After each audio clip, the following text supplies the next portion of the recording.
Ladies and gentlemen, welcome back to another interview on mmaunhinged. And as you can see, we've got a familiar face back on. We've got Caolan Loughran. Caolan, how are you? Absolute pleasure. Better than I deserve, lad. How are you? Absolutely fantastic. Great to get you back on. Maybe the fifth or sixth time. I've lost count. It doesn't matter. We're here. We're here to talk about UFC Atlantic City. An absolute pleasure, mate. Thank you very much. This one's going to be good. Atlantic City? Yeah. Oh, it's going to be brilliant, lad. I can't wait. Can't wait to compete. Can't wait to fight, Can't fight.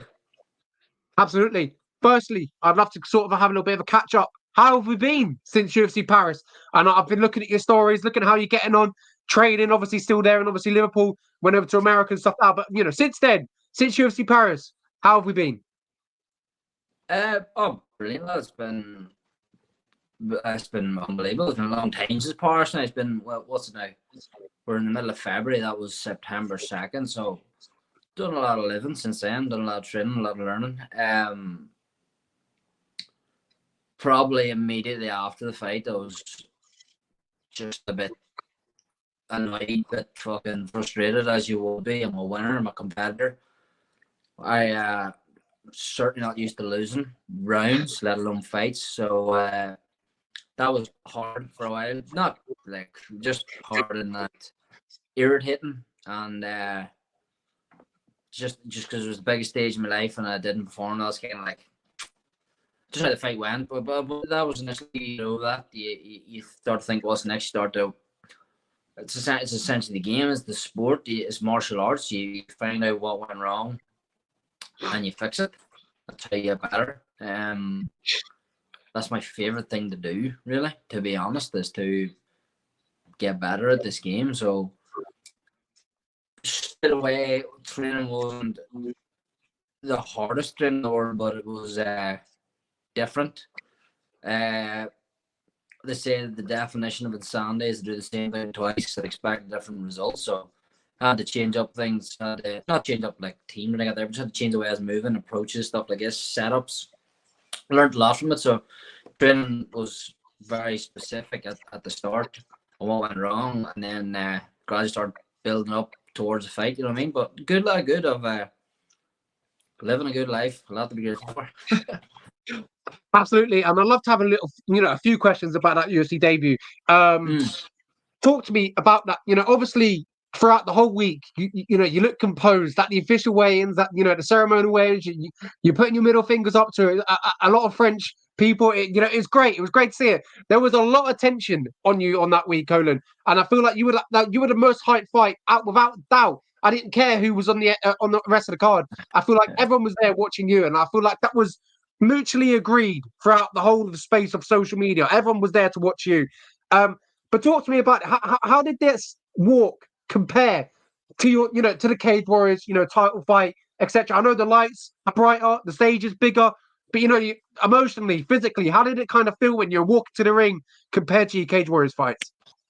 Honestly, lad, I'm pretty good at that. There was no like UFC jitters and like that there. Like I honestly, I'm good at focusing in, I'm good at dialing in. What changed in the fight, or sorry, when the fight played out, is when my inexperience played in. But honestly, the ring walk, I wasn't hyped. I wasn't nervous. I wasn't anything. It was just I was a man with two arms, two legs, and once I get into the cage, what happens? You can't like stoicism was it deal with what you can control, discard the external. Do you know what I mean? I can't with that. There's fugazi. I never really paid attention to that. It was great crack. The weigh-ins, I remember for like 6 weeks leading up to it. Well, I didn't even have 6 weeks. Sorry, I only had 5 weeks on the signed. I said what I was going to look forward to was the weigh-ins. I was going to take the weigh-ins in because you're not competing. You're in front of a lot of people. I'll just fucking do whatever at the weigh-ins. When you're fighting, it's time to switch on. So I never really worried about what's going on outside the cage. It just felt like a normal fight. It was absolutely fantastic. I was loving every single moment of it, and obviously that picture of you, fingers up to the crowd. It was infamous. It was fantastic. It was picture perfect. You kind of talked about the takeaways that you could take away from this fight, and I kind of don't want to ask you about that again. But how did it kind of feel to kind of be the most anticipated fighter on the card throughout. You had Cyril Gane, as you can see behind you, Cyril Gane, Spivak, Manuel Flores fighting in France. I felt like everyone had their eyeballs on you, Caolan. Did that kind of feel like, mutually agreed? From what I saw from outsider, anyway, it felt like everyone wanted to Yeah. watch you. Yeah, no, it definitely felt that way, to be honest. It was good because, like, it felt on the Saturday night that I was the most booed man, probably the most anticipated. But on the Monday, not one French person knew who I was. Like, so it was a crazy week to just build it up. It's just like the hate was growing. But I actually didn't know this, but so that what we use is BT Sport or now TNT Sport for the UFC in the UK. They use this RMC or something. And the guy is fighting. Well, the guy I was meant to fight. The guy I ended up fighting is like a presenter on that show. He like does the desk and that. And I didn't know this, but I don't like, you do on the Tuesday. You might not I don't know how many interviews, like so many interviews. But I had done one interview with this RMC. I just didn't even know. I didn't catch on it, honest. But I was just like slagging French MMA weighing up, and apparently this was on French TV, like their RMC all week. It just kept playing me saying French MMA was shit, so I didn't even know this till after the fight. So that was deadly. But as long as there's like an energy around the cage, you need that. We're prize fighters essentially. Like we're here to fucking entertain and make ourselves money and just be fucking modern day gladiators, the way I see it. So you need to be you need people talking about you, and for some reason people seem to be talking. I don't know why. I'd love to ask about obviously the opponent change. I know in your head, it's a fight. Whoever it was in front of you, you were there. But was there like a bit of something going in your head, thinking, no, who am I actually going to fight this week? And obviously it was going to be Gamori, and then it turned out to be Teddy Lapillus. And I thought that was even harder fight. I couldn't believe it. But was there something that in your mind thinking like, fuck's sake, lads, come on? Absolutely. I was very open about this as soon as it happened. Me and Caolan Loughran and John Good, we're paying for this guy coming out very specifically. Like, everyone's got patterns. Went from an orthodox to a southpaw, a kicker to a mover southpaw, a runner who went away. A guy easy to take down, a guy who's very, very hard to take down. A guy who's also making his UFC debut compared to someone who's like 4-1 UFC. A guy with 10 professional fights compared to a guy with 20 odd professional fights. You know what I mean? It's literally night and day. The casual fans don't know that. Like, they're the ones that were giving me mad shape. They don't know what I even meant. They didn't even know my opponent changed. Like, but a lot of the diehards and the European fans know the level Lapillus was at, but certainly not ideal. Especially that late. Like, but I was like, I'm not gonna fucking tell Sean Shelby no. Like, well, how would that go down? We're down like a house on fire. Like, I want to compete in the UFC. So if I had been Sean O'Malley, Marab, Corey Sandhagen, I was there. Like, I was fighting anyway. I was making weight. I had signed a contract. I was showing up, but not ideal. Not ideal. But a full camp, I've no doubt it beat Lapillus. I honestly think that I probably did beat Taylor Lapillus. I don't really say this. I said after I didn't think it, but I watched it back and I think there's a pretty good argument that I won. I'd say, honestly, in the street, being home at Christmas and then on social media, at least 1,000 people have told me or messaged me that they thought I won. But I'm not salty. I understand this sport. This is the game. If people think he won, I have absolutely no arguments with that. Like, I have no arguments whatsoever. I was close. I still think people keep talking about damage, like, but I actually didn't. He ran away. He didn't actually do damage on me. You know what I mean? But I don't argue with it. I never, ever, ever bought into being undefeated. I was actually, if you watch my promo thing, like before I fought against Luke Shanks on Cage Wars, they asked me about being undefeated. I said, I'm not undefeated. I've lost as an amateur. I've lost in the gym. I'm not going to be undefeated. It's literally on Fight Pass. I actually done an interview with Matt Serra on UFC Unfiltered in Fight Week, and I also said the same. Maybe actually like subconsciously or like manifesting things onto yourself. I didn't say it, but I have talked about defeat before it happened, so it doesn't really bother me. I think anyone in this sport who retires undefeated, truthfully, hasn't tested themselves. John Jones has, but I would like I don't know. I think if you retire undefeated, just my saying is you haven't really tested yourself. Even if I had run undefeated the whole way the cage or the UFC bantamweight belt, you think moving up just to keep put. That was the way I'd be doing it. So I never expect to retire undefeated. I certainly don't dwell on defeat, even though I'm a winner. But it happened, and that's it, lad. That's it. I'm a much better fighter after competing against Taylor Lapillus that I would have been if I had beat Giannis Gamorre. I know that for a fact, you know what I mean? Yeah, absolutely agree. I feel like some of the fight, when you're a fighter, when you lose, I think that's where you get your biggest lessons, obviously. So I feel like you'll strive on this now. And the next target is obviously UFC Atlantic City. I'd love to talk about that. Obviously, flying over to America, fighting in America this time. Last time you trained in America. So how does that feel? Flying to another country, obviously America, ticking off another destination, and obviously fighting in America, the land of opportunities, the land of dreams. How does that feel? Home of the brave, land of the free. Yeah, has quite a good relationship with the Irish as well. So I was going to say that. A good lad. I was the biggest boo in Paris. I am definitely getting the biggest cheer in Atlantic City. I know, lad, I'm bringing half Philadelphia. I'm not joking. I'm bringing half Philadelphia. All the Irish people on the East Coast, people where I'm from. I just kept throwing out I wasn't meant to keep this ticket link small, but I just gave it a load of wage over there. Like, you Gaelic football, you always talk about. You bought Throne jersey. Yeah, there's a lot of Throne guys over there in Philly, and there's teams coming. Their football team is coming to the fight. So big contingent of Irish people coming. America's every fight. Of course, there's Atlantic City is every fighter's dream. But America is Vegas and New York, and actually not New York, Vegas and all these arenas are every fighter's dream. So that's not then what probably all people probably don't know, but this venue I'm fighting in the 80s and through the early 2000s was where a lot of big fights were held. And some people don't give a fuck, but for me, I do. Mike Tyson, Larry Holmes, Mike Tyson, a lot of big Mike Tyson fights.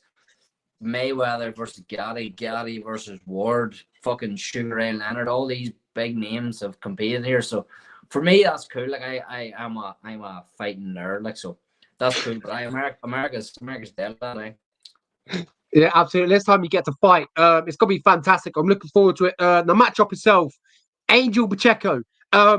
I haven't really seen much on him, but I went back to go with rewatches Dana White Contender Series fight. There isn't a lot. All I can say is he's a very durable guy. That's all about it. Talk to me about the matchup. What do you expect from a fight night? And all I can see is anyway, he can take a hard shot and just get up and just keep coming. That's about it. He's very good at taking an ass whooping, I'll tell you that much. That's what I've heard from the Contender fight, but I don't really like that. I would never, I'm hard, I'm tough, I take a fucking punch, I know that. But this weekend, Volk's fighting Topuria, you never hear people talk about, oh, he's tough, because it's just granted that he's tough. Do you know what I mean? You'd rather be talked about for skill and stuff, but he took an absolute hiding in that Contender Series fight, but he got signed. That does speak for itself. I mean, literally, the man's ear was hanging off, and he kept coming forward. Literally, his ear was hanging off. That's... If that doesn't tell you he's coming to fight, then nothing else will. Do you know what I mean? And then after he started crying at the end, and you can tell how much he wants it. So, skill aside, that makes him a hard fucking fight. He wants to fight in the UFC. He does not want to give up his dream. I don't want to give up my fucking dream, but that has to be said for him. He's a tough bastard of a Mexican, but what am I meant to feel? Where does he beat me? I should be knocking this guy out. That's the way I see it. I should be putting this kid away in a round or two. I should be. Simple as that. If I don't, it's not good enough. It's going to be a good fight. I saw you mentioned in another podcast, I think it was the Energize show. Them boys are fantastic. They do some fantastic work. But you mentioned this fight, it's all business. No shit talk. Talk to me about that, Caolan, because throughout your whole career, it's always been a lot of shit talk. You've always been talking well. What has been that switch in mentality? Why? I'm a loser right now. I'm a one bum in the UFC. That's it. That's the way I see it. That's me being this one spade a spade. I'm in no position to call anybody out.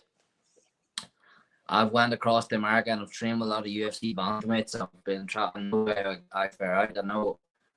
I know how good I am. I know I can control UFC level 135ers.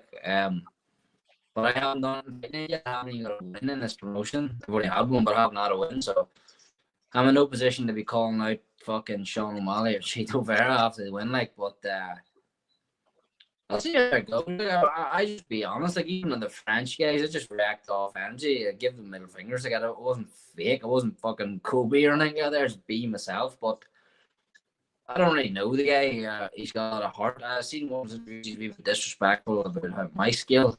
I only see one interview. So if he wants to go that, I'll call spade a spade. What are you good? What's he good at? Honestly, getting a fucking beaten and surviving. But no, let's be honest. I'm here to win. I'm here to fucking win. I'm training. I'm just zoned in since New Year's Eve. I've been in camp, and I'm training up that, but I've been mentally dialed in to compete against him since early January. So I'm ready to win that. I can't fucking wait to get my hand raised. I can't wait because it's from May that I've had a win there now. I only got to fight 2 days last year. The year before in Cage Warriors, I was banging them out, beating everybody in the first round, finishing everybody in the second round. That's the way it went every time.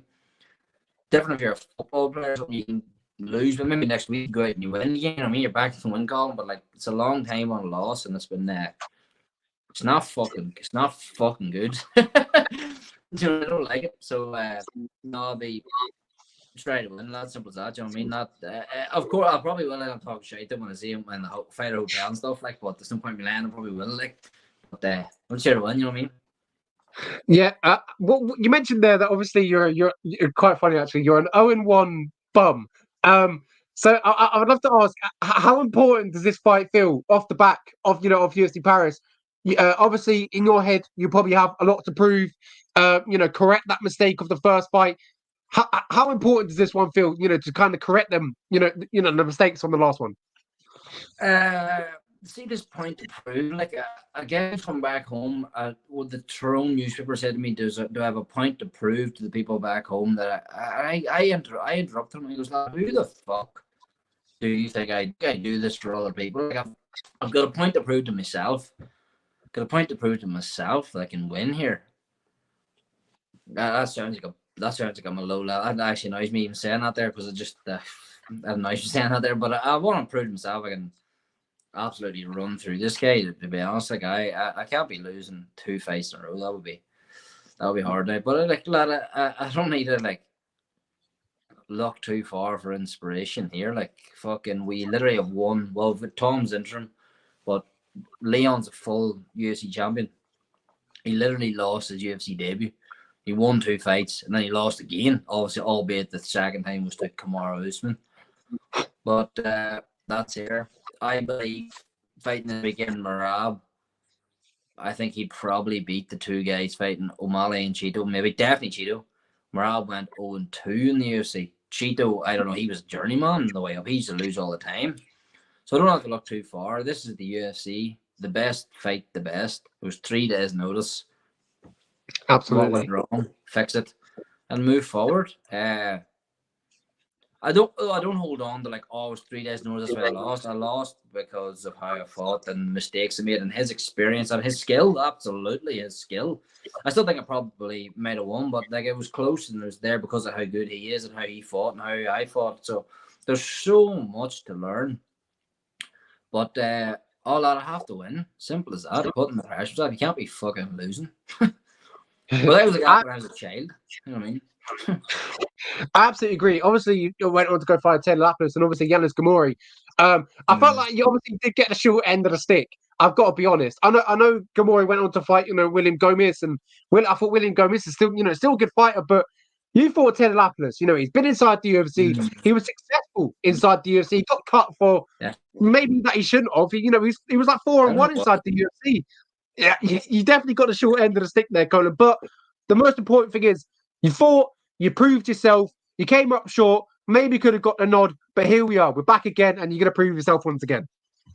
Yeah, what I'm doing is something that I never wanted to do in my life, but I'll be honest, is I'm taking a big step back in competition, which is something I never ever wanted to do. I'll always rise up.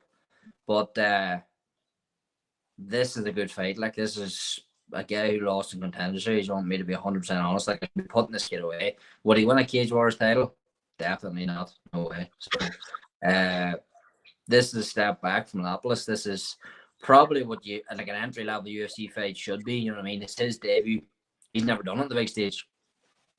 He's never competed in these bright lights. That will stand me absolutely. But can't be losing to him. He's got skill to have to fight. You know what I mean? He's coming to fight, so I can't be losing him. Sometimes I can overlook him. Definitely not overlook him. But bring it on, Mexican, you know? Absolutely. The infamous question that I always ask you, Caolan, how'd you get it done? I asked you it for Luke Shanks. I asked you it for completely slipped my head now. For the Cage Warriors Bantamweight Championship. I asked you for everyone's slipping my name. Everyone that you've beat. I've asked you it pretty much come correct. We know this now, but Caolan, how'd you get it done versus Angel Pacheco then? I swear my life I think I'm gonna knock him out and quick, like really, really quick. And I never say that. You watch the interviews back, I always predict them to go late or nothing. But this I do after training over in America and seeing what I can do and just now being in camp with Colin and John and the lads and just I'm hitting hard and he's there to be hit. I swear to God I think I'm gonna knock him out in about a minute. That's my truth. And that would be some statement, especially off the back of your last fight.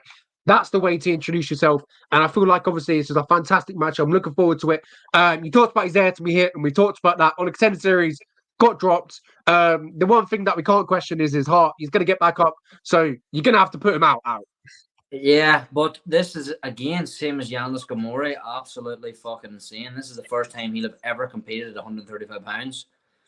So what's his durability going to be like? How's his weight cut going to go? He doesn't know that. He doesn't know what it's like to make that weight class. He doesn't know what it's like to fight. So this is his first fight at bantamweight. He actually came from fucking light down to featherweight and competed featherweight. Now he's going down again to bantamweight. He didn't look good at 145 pounds. He's a contender, to be honest. So please, God, it doesn't happen like it did in Paris where I got to fucking change up. He doesn't make weight. But if he does, I believe it's going to affect his durability. I definitely believe it's going to affect his durability. Never doing that wake up before, so let's see what his chin's like then. You know what I mean?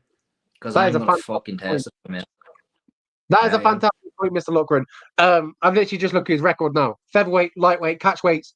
Wow. And another great point that you mentioned there. We'll move on now. And you talked about it there. You talked about Henry Cejudo just then. Fight ready. Fantastic, obviously, opportunity for you to go out there and train in America.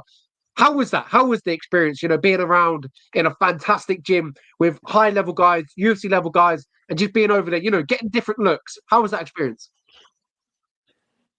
Amazing. Absolutely amazing. So grateful to be able to live a life like this. Like on a fucking, I had Christmas off. I trained right up to Christmas, got myself really fit. I had Christmas off for like a week, and then I was on a fucking flight to the West Coast for a month to go train like 2 times a day with UFC guys every day. I was just really, really grateful. Phenomenal experience. I took so much away from it. Like technically, they put so much time into me. The coaching, Santino DeFranco was really, really, really good coach. Really, really knowledgeable. The boxing coaches, Eddie Cha, like they're really, really good guys. And then what you're mixing up with the UFC guys, and they're half coaching and I'm half coaching them. They're conversing a lot, like what works for me works for you. You know what I mean? And then you've got like just stimulus of like different guys are in your weight class every day. Like I was ready to go one day. It was 2 weeks in. I goes, Colin, I probably could leave now, to be honest. Then next thing you know, the Javid Basharat walks in. I was fucking sparring him for my weight class, and I'm like, fuck. I have to get going today, you know what I mean? To spike you up. So another guy from your weight class walks in, you know what I mean? That's good. Like every day, I don't know who's sparring with fucking Bruno Silva, the UFC flyweight. Ring Liang who fought the weekend, or sorry, Richie Lang, or Ring Liang, like a lot of UFC guys, like Cejudo was obviously all UFC guys all the time. So, or else like Olympic wrestler stuff that Henry had in. So no, it was really, really good conversing with Henry Cejudo, who was someone I really looked up to. Like he was one of my, when I was like an amateur, Henry was maybe my favorite fighter, like one of them anyway.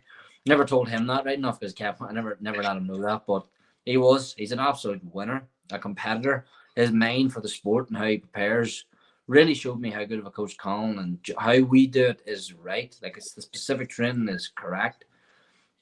So that was cool to see. But no, lad, just an unbelievable experience. First time on the West Coast, and like lethal to just be about the UFC guys all the time and just see my level. And if I'm being honest, it's confidence, what the confidence takes them. But like, would you to see that level, especially if you're on a loss, you know what I mean?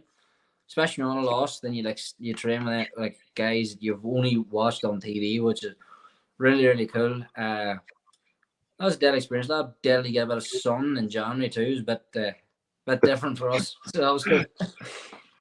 Absolutely. You talked about the flight to the West Coast, but I'd love to talk about the flight back to Liverpool. Did not go did not go as planned, did it, Caolan? It's certainly not. I hadn't booked my flight back on the way to Dublin Airport, and my mom was like, "Well, American Dublin, yeah. customs will think that you're trying to like enter, like to emigrate, like illegally come in."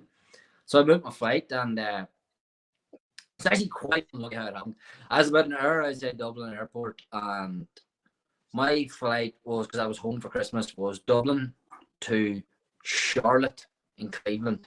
This tiny wee shithole airport, like tiny airport, like this tiny airport. Like, what are the odds of this wee tiny airport on the East Coast? And then Charlotte to Phoenix. Then I booked a flight back. Google just went fucking Phoenix to Manchester, because I was going back to Liverpool. I wasn't going to Dublin.